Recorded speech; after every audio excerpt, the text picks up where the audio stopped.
Support for your public radio station comes from our members and from Two Point Capital Management, an investment firm working with clients to create custom portfolios of stocks and bonds.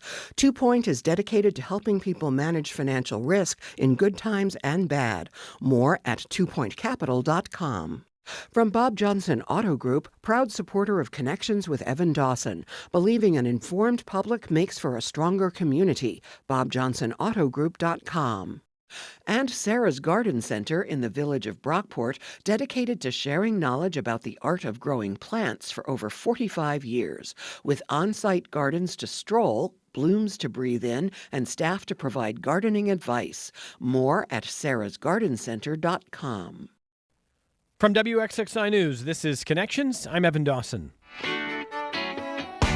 Well, our connection this hour was made with the construction of a new house in Rochester. How much do you think it costs to build a new house? Maybe 1,200 square feet? The number was already basically unaffordable. And now the National Association of Home Builders says that new tariffs have added $11,000 to the cost of an average home build. Everyone agrees that housing is a huge problem in this country. Not everyone agrees on why or what to do about it. Last year's presidential campaign included promises to build millions of new homes across the country. The Rochester mayoral campaign and city council campaign are focused on, pretty heavily at least, on housing. So why is it so hard to just build a house? This hour we had planned on a panel discussion on this issue, but some of our guests have decided not to appear, and I realize there are sensitivities due to the political climate, but one man is not afraid. One man is here to tangle. Matthew Denker, the owner of Labeled Living, operator of Rochester Construction Watch. Not afraid. Pleasure is always to be here. Put it on your business card. There you go.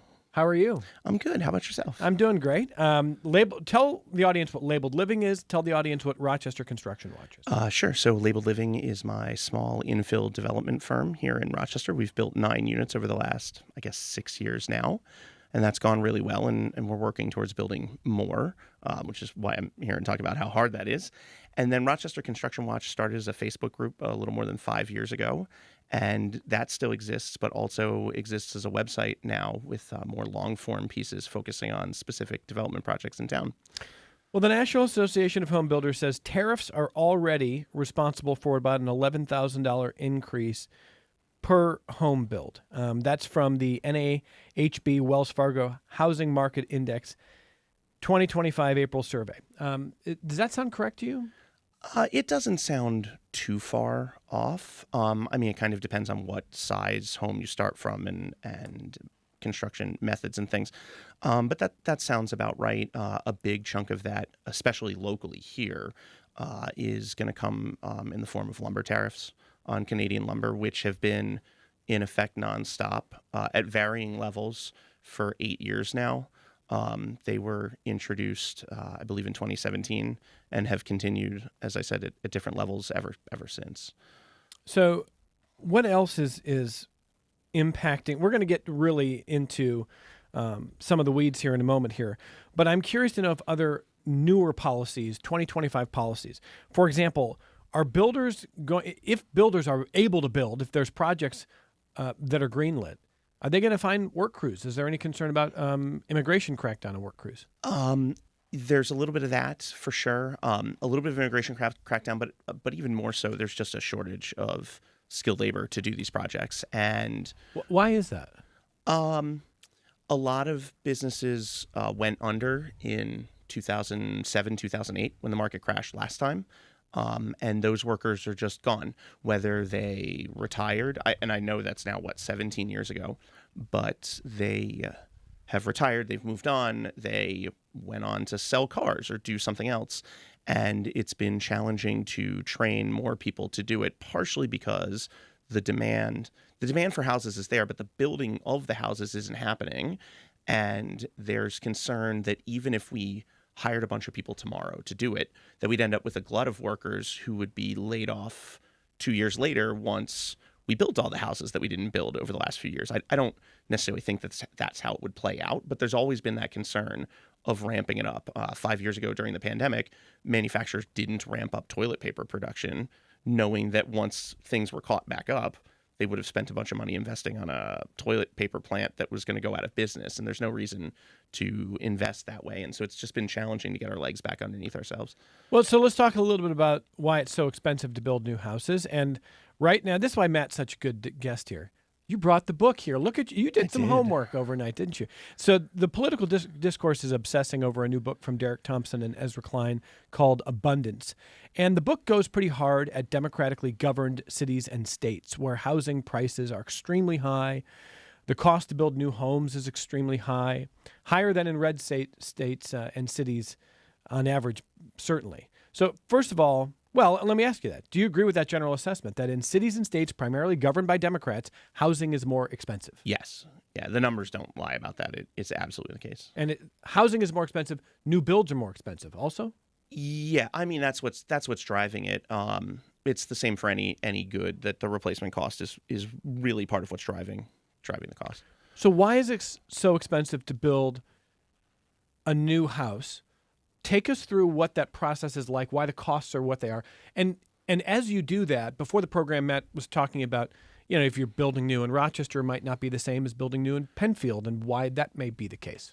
Sure. So, I mean, there's a couple of big cost drivers to all of this. One is the materials, as we talked about, and things having tariffs on them or just materials getting more expensive, whether it's due to scarcity or demand. So there's that piece of it. And then there's also the labor piece of it, that it's harder to find labor.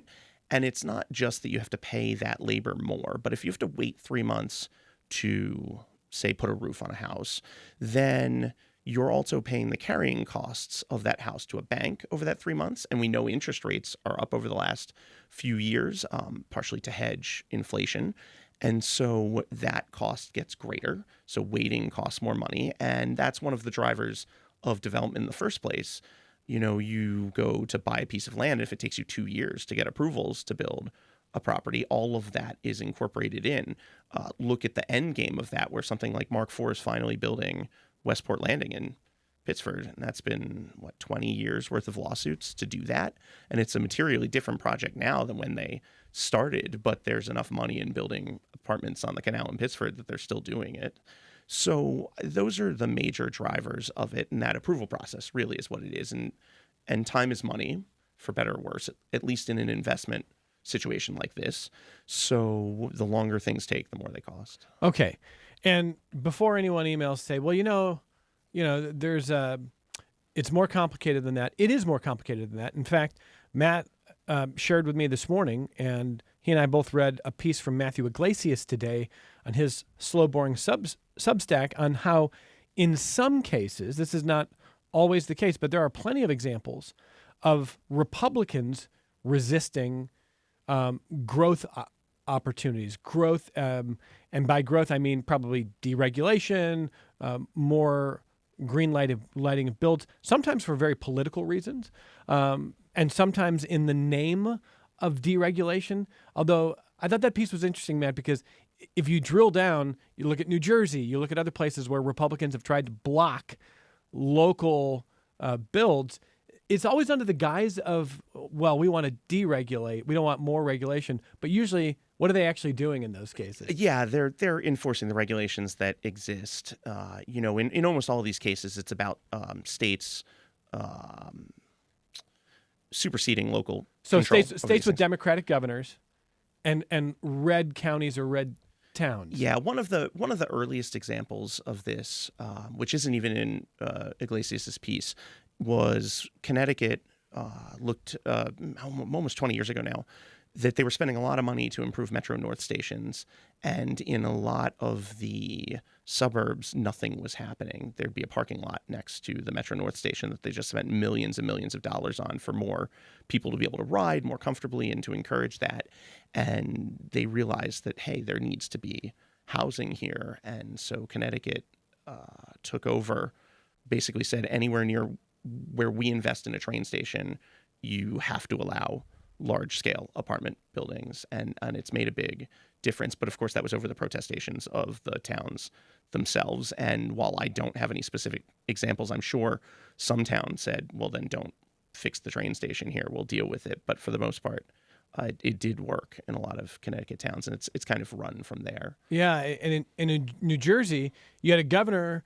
The state was basically saying, "Hey, we want to force the regulations to go away or to be lessened at the local level," but the Republicans were saying, "Oh, just another Democratic governor trying to run your lives. We're not going to let you overburden." Yeah, arguing that it was state overreach, when what the governor was actually trying to do was to get more growth greenlit as opposed to over-regulating. So I understand it becomes a very political battle in many places.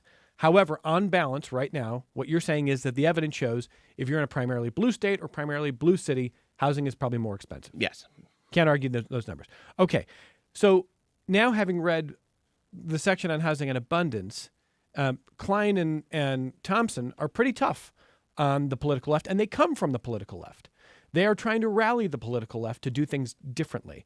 Do you think they're making good points? I do, yeah. Although, to their credit, they lead off that entire section explicitly saying that they're making this argument towards people who are on the political left because it's their minds who are most open to changing to try and meet the goals that we have purportedly set for ourselves, and that there's no real reason to argue with a bunch of Republicans who at least publicly purport to want the kind of deregulation that they then go on to advocate for pages and pages and pages. So there is a little bit of that, but I think they make good points. I think a lot of us say that we want housing to be more available, or that it's a human right, or that it should be more affordable.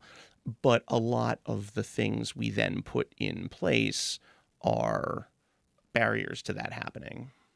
And so here's an example. As we said, Penfield and Rochester. If you're building a new house in Rochester and you're building a new house in Penfield, it could be a difference of a couple $100,000 different. It depends on the project. I mean, take the exact same house you'd build in a subdivision in Penfield. Were you legally allowed to drop that in the city, the cost would be marginally more, accounting for some city issues, but not vastly different. But the difference is you can build things in Penfield that you can't build in Rochester. That is true. So why is that? Tell me about that. It's the best intentions. Roads paved with best intentions, right? When the current zoning went into effect in 2003, the city had lost over 10% of its value over the prior decade, and there was thought that if we were still depopulating, that values were still dropping. If we made it that houses had to be nicer here, that would help support these dropping values.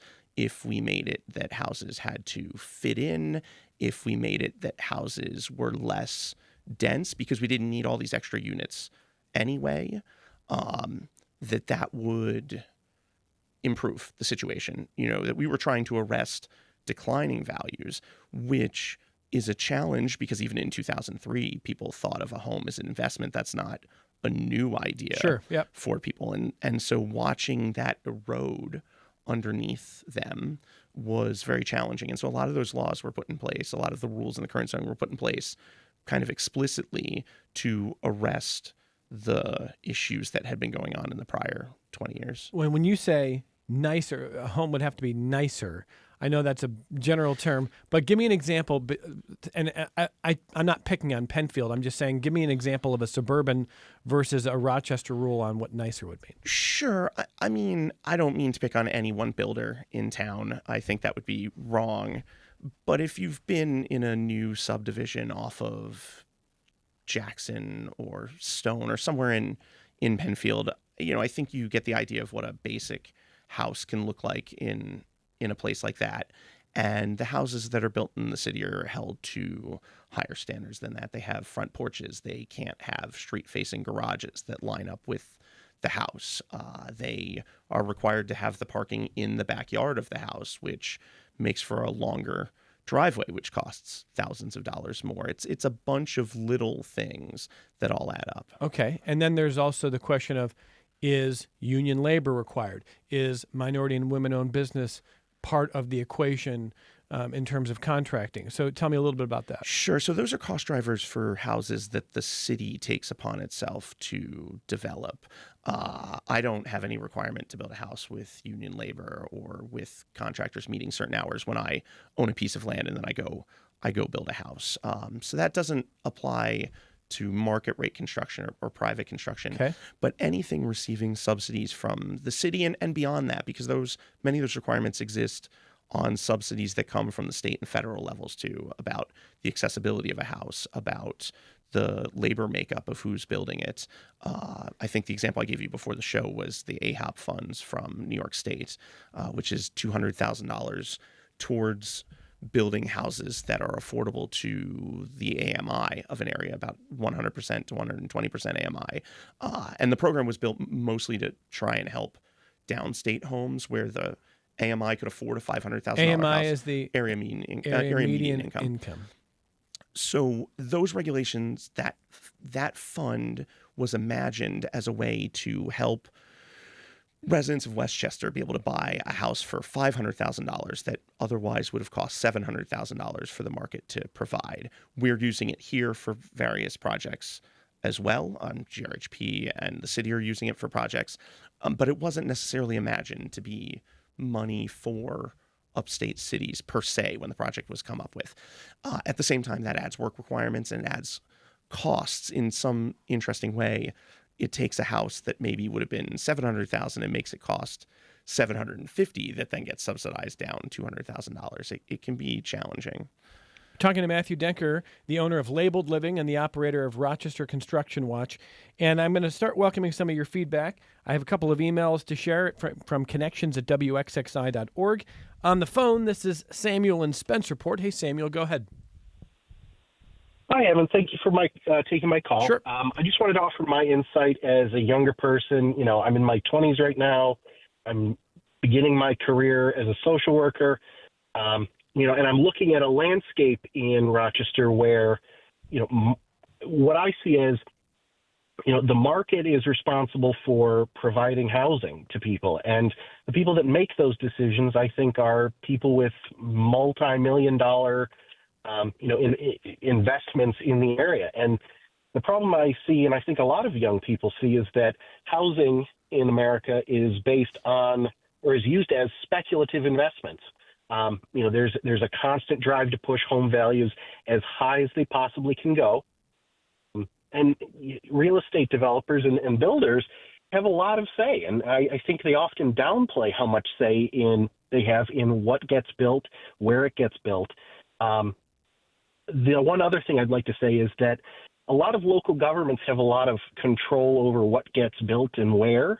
I think the unsaid things that those governments have in play in their decisions is, racial prejudice, a fear of, lower income people, working class people, and there's nobody with multi-million-dollar war chests fighting for those people. I hear what's being said about Ezra Klein's book and what Matthew Iglesias has to say. I think that they all have very vested interests in, a totally market-based system, or at the very least, a market-based system where huge grants and subsidies are afforded to, again, multi-million-dollar property developers. It makes life and family planning very difficult for young people. So can I ask you a question, Samuel? Can I ask you a question about that?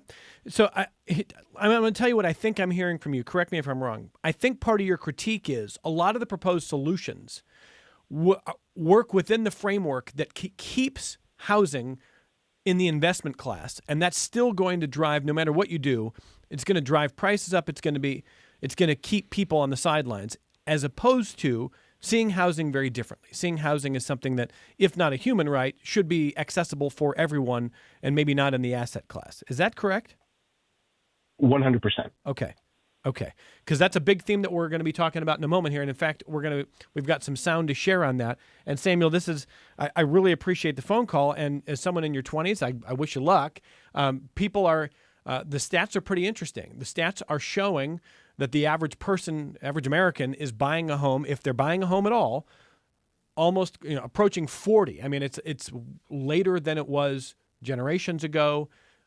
More homes are out of reach. So first of all, Matthew Denker, what do you make of Samuel's points? I think it's letting governments off the hook a little more than they should. But also, if the problem were just with developers, it would not be as hard to fix. In the same way that the reason for switching to electric cars is pretty effective because it's easier to decarbonize electric generation than it is to, say, decarbonize something more diffuse.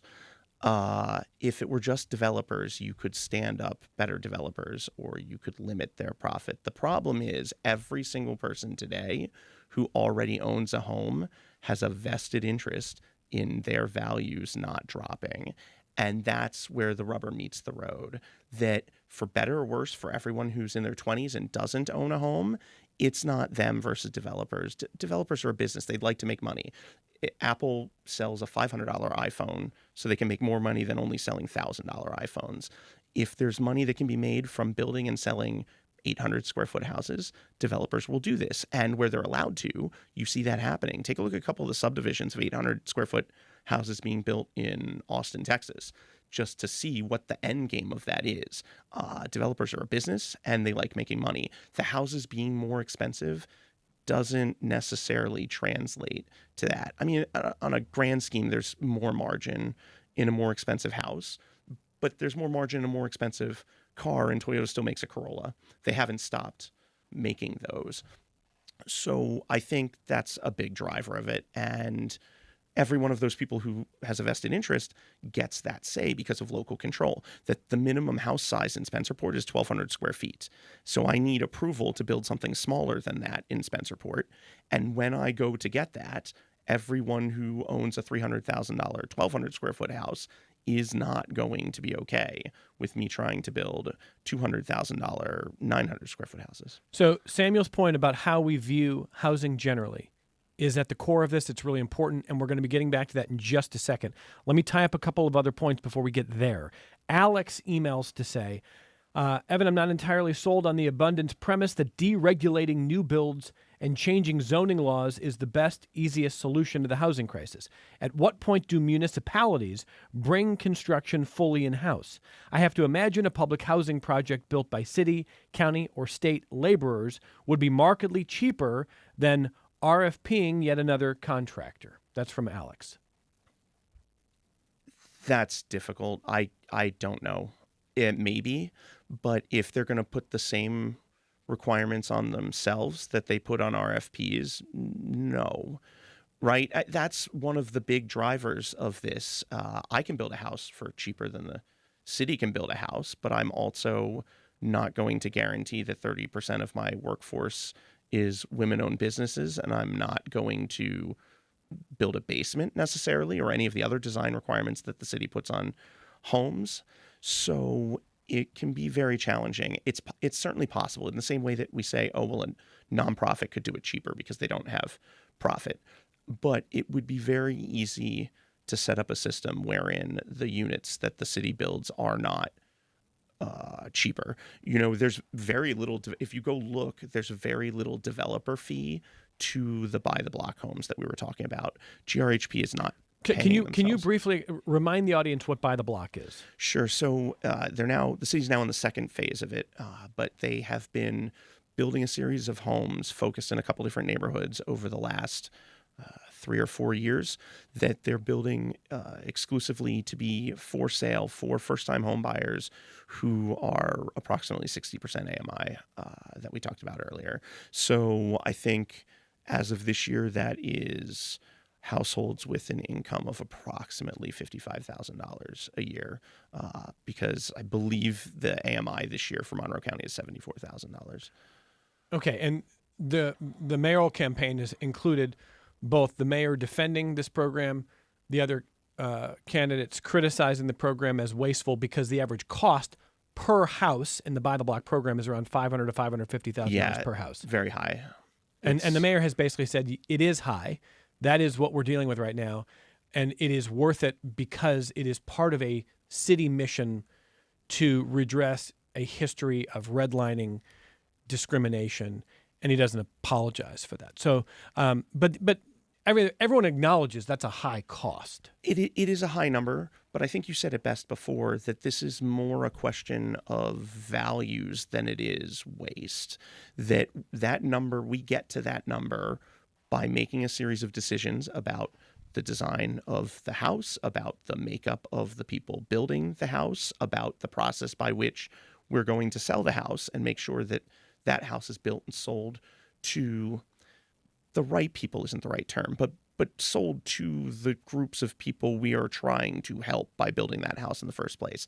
And all of those are real drivers of cost. Okay. So now let me get Linda's point here. Linda from Naples emails to say, thank you for doing the show today. I was very frustrated 10 years ago when we were home free, having taken care of... Oh, Linda. I accidentally just deleted her email. This is literally going to be me. This is going to be great radio. You want to talk for a bit while I'm going to pull it up myself, Megan Mac. Oh, it's great radio, Matt Denker. I got it. She says, we were home free, having taken care of both our parents, and we were looking into building a very small home, and we were shocked to find that many communities will not let you build something smaller than 1,500 square feet. This is a huge problem in today's economy, today's awareness of carbon footprints, and the movement against McMansions. And Linda goes on to say the following. She says, sorry, Linda. She says, P.S. I would love to build a tiny house community for people with low incomes who are single or simply don't need very much space. We need to change the zoning laws to meet the needs of a burning planet. So that's Linda in Naples. Thank you for the emails there. And so that's 10 years ago. She says, we're just looking to build. We don't need a lot. And we're looking at a lot of places that won't let us because what we wanted to build was too small. And you've already addressed part of this. But then she goes on to say, zoning laws are a problem. Well, here's Rochester, new zoning code coming here, years and years and years in the making. Are you optimistic that a new zoning code can really crack the code to creating a much better, more affordable housing market in Rochester? It can certainly help, yes. And at least in the case of single-family homes, the new zoning code is wildly more permissive than the current one. So, or at least the drafts that I've seen. The so drafts far. That you've seen. Right.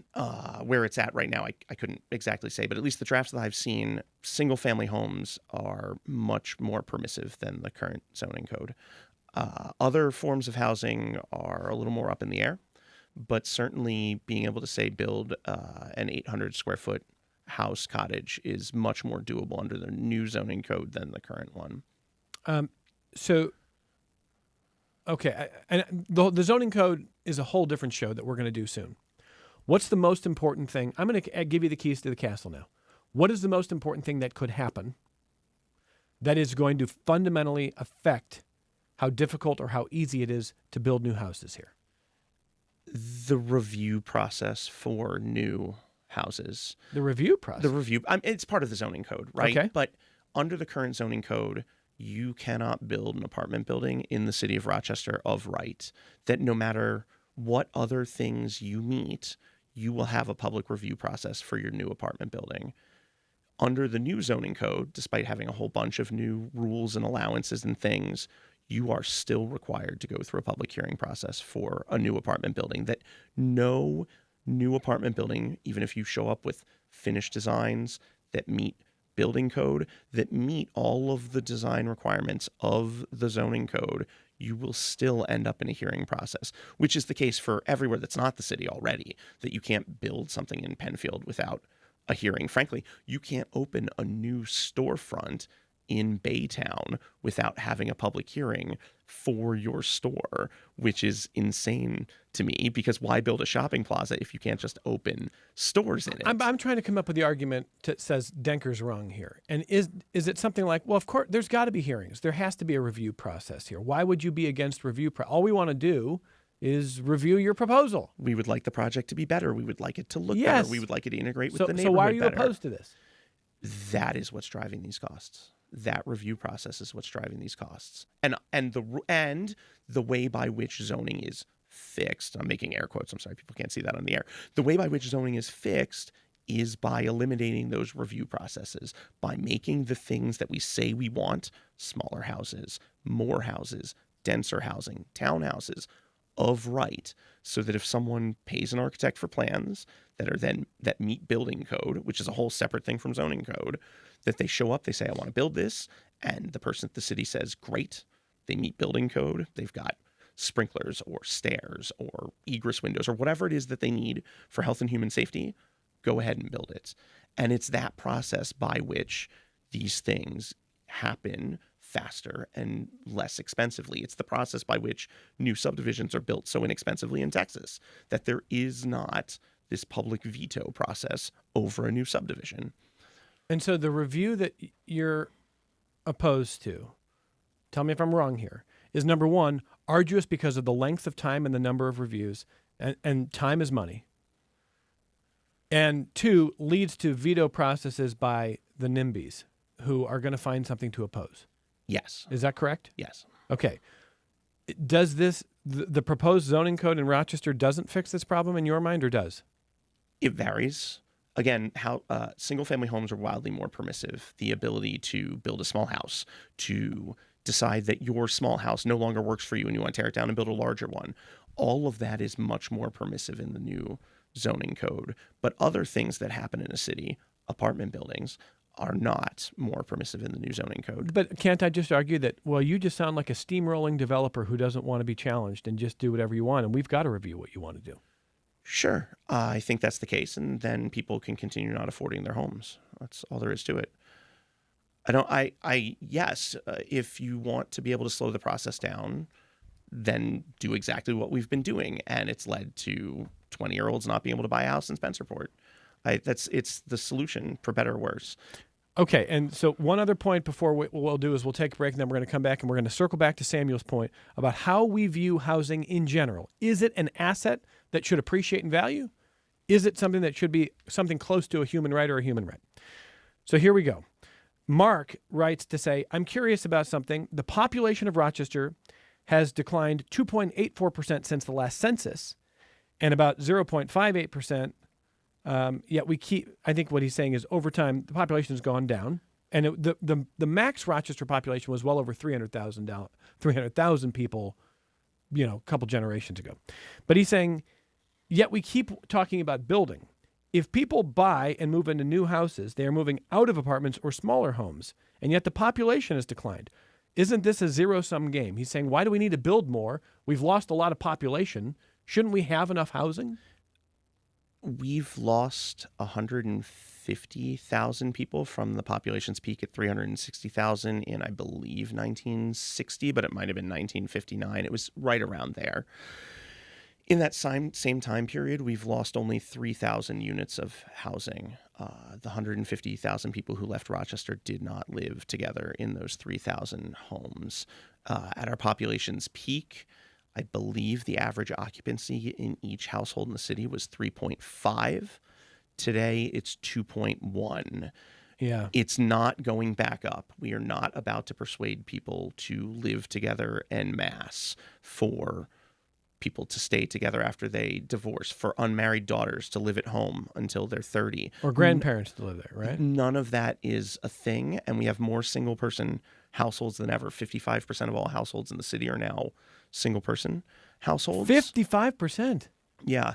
Wow. And so at the end of the day, if we want more space to ourselves, if we want more units to ourselves, then we need more units, that we have to build more housing, or the price will continue to go up, because the market speaking is going to try and keep people living together because they can't afford to live on their own like they'd like to. So it's a good question from Mark, but 2.1 people per household versus 3.5 is a huge difference. And if we were still at 3.5 per household, we would not need to build nearly as much as we're going to need to build. Correct. Yeah, I did the math on this once, and I think we need something on the order of 80,000 new units of housing to get Rochester's population back to where it was before. And 80,000 is game-changing. The county of Monroe, for all of this century, has built approximately 1,500 new units of housing every year, like clockwork. We haven't built 80,000 units of housing since the turn of the century in Monroe County, but that's what it would take just to get the city's population back to where it was. Wow. Okay. This is the only break of the hour, and we're going to come back and we're going to dig into this question of, can housing be both a human right and a great investment? Or do you have to choose as a society? Does government have to have a clear view of that? Or can you keep saying, no, we can do both? Because that affects certainly policy, and that affects what may come next here. We're talking to Matthew Denker, the owner of Labeled Living and the operator of Rochester Construction Watch. We're right back on Connections. Support for your public radio station comes from our members and from Mary Cariola Center, proud supporter of Connections with Evan Dawson, believing an informed and engaged community is a connected one. MaryCariola.org. This is Connections. I'm Evan Dawson. Dallas writes in to say, wait, Texas doesn't have building codes, right?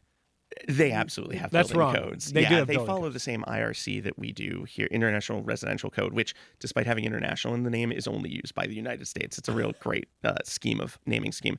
So the major building code difference from New York to other states is actually each state, when they adopt the IRC, tends to exempt certain things from it.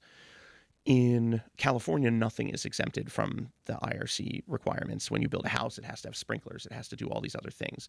New York State exempts single-family homes and two-story townhouses from IRC requirements, such as having sprinklers. Other states exempt more things than that. In Texas, you can build a 4-unit apartment building without sprinklers. You also can build 3-story townhouses, and if you travel to other states, you can see that the major form of new built housing for the last 10 years is 3-story townhouses. They're absolutely prevalent everywhere. The town I grew up in outside of Philadelphia is awash in them because it's really the cheapest, densest form of development. It acknowledges that we're all still going to own cars, and it has a garage on the first floor, and it's 2 stories of living above that. They're more popular in Long Island and closer to New York City, where the values are much higher. It's very challenging to do them here in Rochester because of the sprinkler requirement, that the market's not strong enough to build many of them. So what has Austin done well? The city of Austin, Texas, it's often held up as this, hey, look how much they've built. They pulled back the red tape, and they've helped address their crisis by building a lot. It's true, but it is still a lot of sprawl. Same thing with Houston. One of the crazy things is Austin could even be doing more if they got rid of more parking requirements. They have a pretty robust public transit system, and you see new apartment towers being 13, 14 stories of parking garage underneath 40 stories worth of apartments, which is just crazy. I can't even imagine how much more and how much better and how much more affordable Austin could be if they got rid of even more requirements still. But in general, what's the short version of the story that you see in Austin? Just building. More building translates to lower prices. Build That's all more, there is to prices go down. So then the question becomes, if you are as successful, if you are way more successful than Austin in Rochester, if you built more than any American city is building, if you built the 80,000 units that Matt Dunker is talking about, what would happen to prices? Well, prices, of course, would be affected in a big, big way. And is that ultimately the goal? Because on the flip side of that, your home values would also be affected. What are you going to sell your house for? Is this a long-term investment? And so I want you to listen to part of the conversation I had on this program in April of last year with Mayor Malik Evans about whether we can really see housing as both an asset that will appreciate and be a big part of our portfolios and help families with intergenerational wealth, or something that looks like a human right, and our goal is just to make sure everyone has housing. Let's listen to this conversation. I've listened to experts in the field of housing say that, essentially you have to kind of make a choice. Housing can be an investment that should significantly increase in value over time, or housing can be truly affordable and abundant, but it's hard to do both. And the city of Austin, Texas, in the last couple of years has responded to their own crisis of rising home prices, some of the highest rising prices in the country. They built dramatically more housing.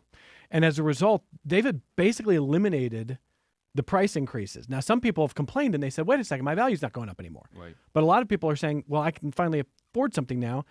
And their officials are like, well, what did you want us to do here? Right, You don't want right, prices right, to go up, right. so we build a lot more. Right. So do we need to build a lot more housing? And do you see that as an either or choice? The housing No, can be an investment. yeah. You don't view it as No, either. I think it's a good question. But no, you first off, you have to build more housing, because first off, owning a home to me is like going to college. You may not want to go, but you should have the opportunity to. So we need to make sure that we create the opportunity. And you know why we need to create the opportunity? Because what's the and I'm going to test you. What's the black-white home ownership gap in the city of Rochester? By percentage? Yeah. I mean, it's probably 40%. pretty large, yeah. Huge 40% gap. Yeah. We need to increase the home ownership rate in Rochester because one of the ways in which you build generational wealth is through home ownership, period. Now, not everyone is going to want to own a home, and that's fine. And that's why Rochester has been the leader in the state, and I said this last night, of building affordable housing for people who might want to rent and then maybe transition to owning a home. So I think that you have to build more housing. It's why we're doing this with our Buy the Block program. And I think you want to make sure Rochester's always been a pretty stable market with home prices for the most part, right? Across the country in the last 2 to 3 years, you saw this increase. But I think that Austin is doing the right thing by building more housing. The governor is doing this. This is what's holding up the state budget right now, right? How you are able to build more affordable housing units and how you're able to do that. So do we need to build more units? Absolutely, because that keeps prices stable. That keeps more of the supply. There's a huge demand for it. And we're seeing it because we have, in downtown Rochester alone, over 10,000 people living there. And if you look at some of the projects that we have going on right now in terms of the affordable housing space, but also just in the housing space, there's market for it.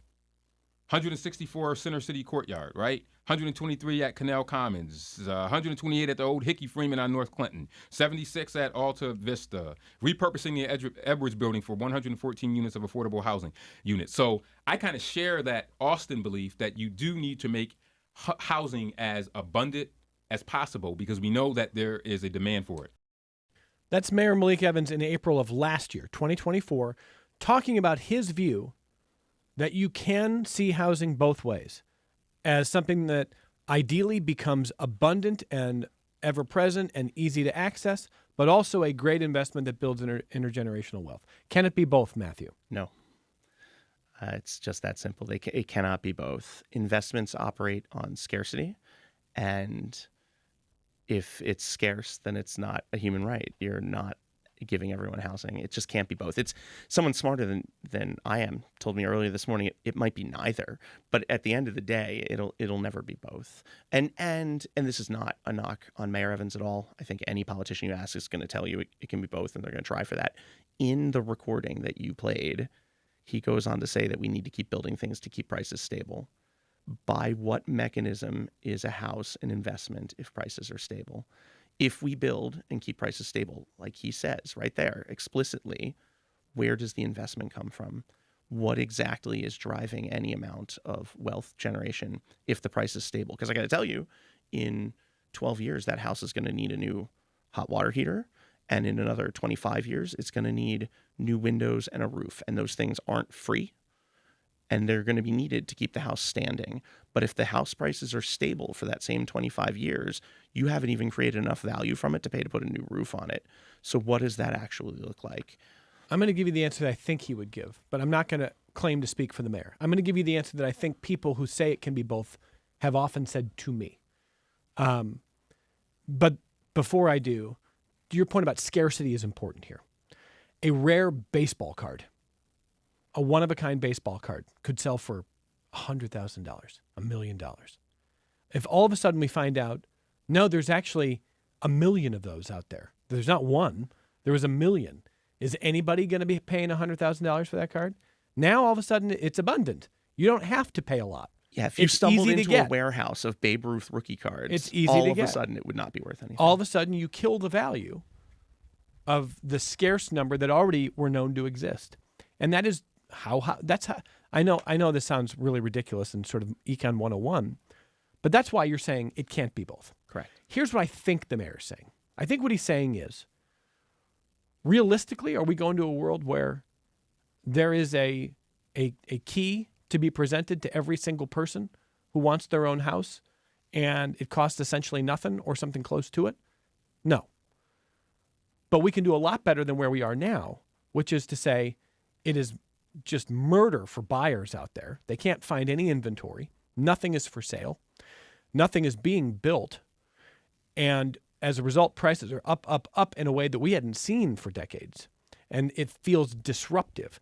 I think what the mayor is saying was we've got to stabilize that. Realistically, we don't want to see prices doubling in a decade. Like that puts so many people out of the market, but we're probably not going to build enough to get to where we can just give everyone a key. So let's do both. Let's stabilize the prices. Let's build as much as we can aggressively.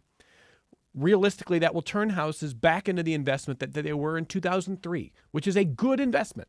It's not it's going to double every 5-10 years, but it is a good investment and it's important to have. I think that's what he's saying. I also can't speak for the mayor, but the math of that does not math. As we discussed earlier. Why doesn't the math there? The value of houses in the city were, as I said, down 10% from 1990 to 2000 or some range like that.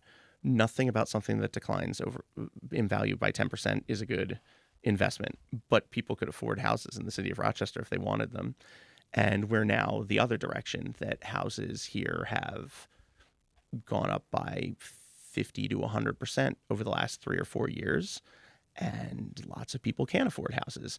Obviously, some people can afford the houses that are here. They're not sitting empty, but the group of people who can haven't.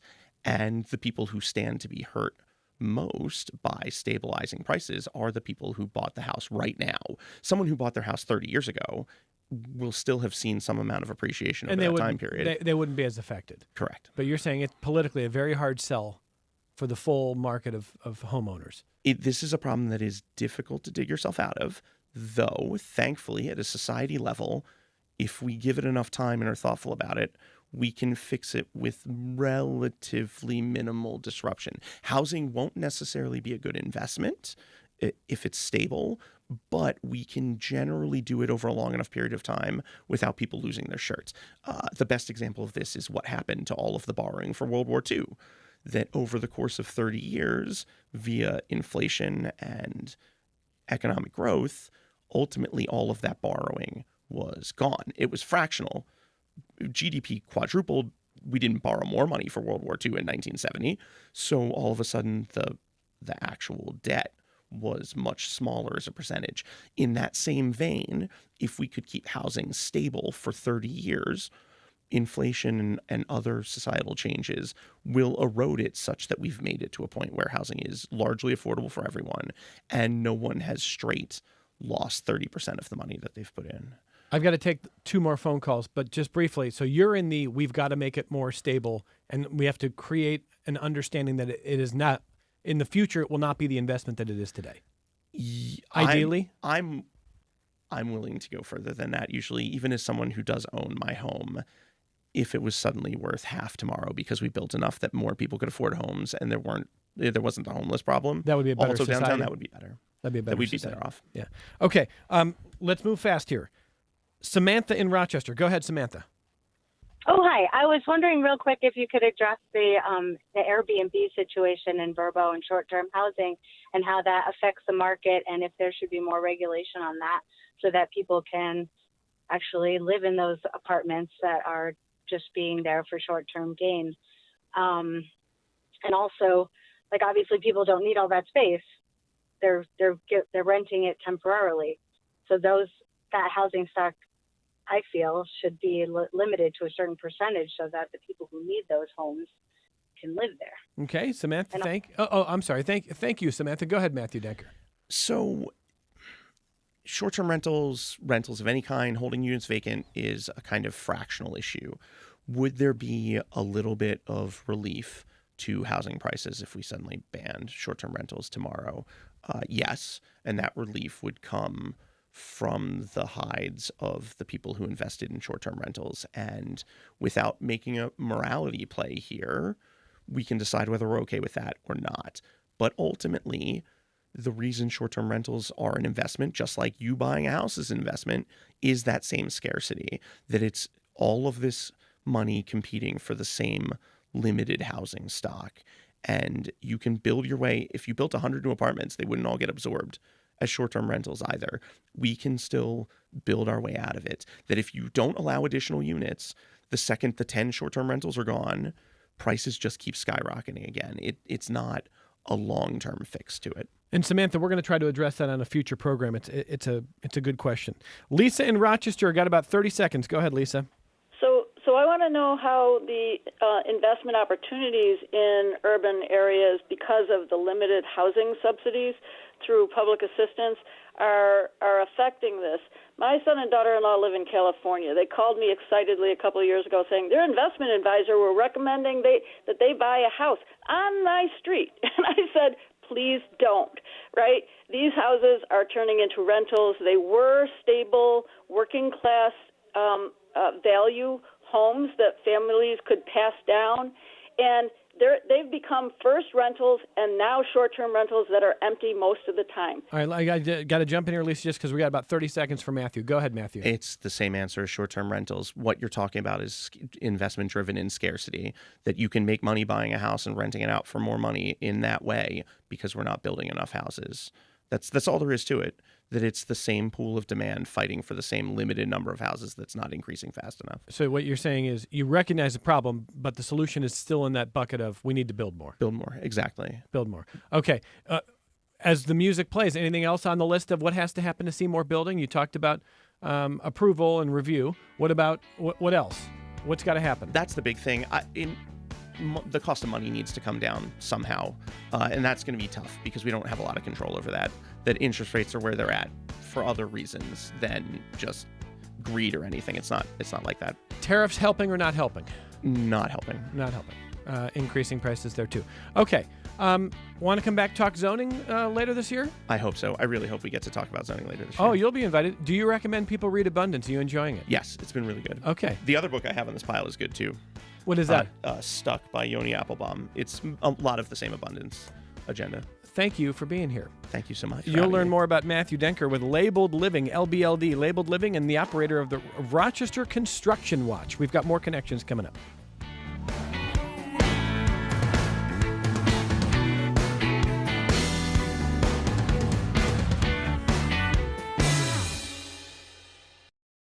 This program is a production of WXXI Public Radio. The views expressed do not necessarily represent those of this station, its staff, management, or underwriters. The broadcast is meant for the private use of our audience. Any rebroadcast or use in another medium without expressed written consent of WXXI is strictly prohibited. Connections with Evan Dawson is available as a podcast. Just click on the Connections link at WXXInews.org. Support for your public radio station comes from our members and from the Eastman Community Music School, believing that the joy of music making brings communities together, inviting musicians of all ages and abilities to start their musical journeys this summer. Online at esm.rochester.edu/community.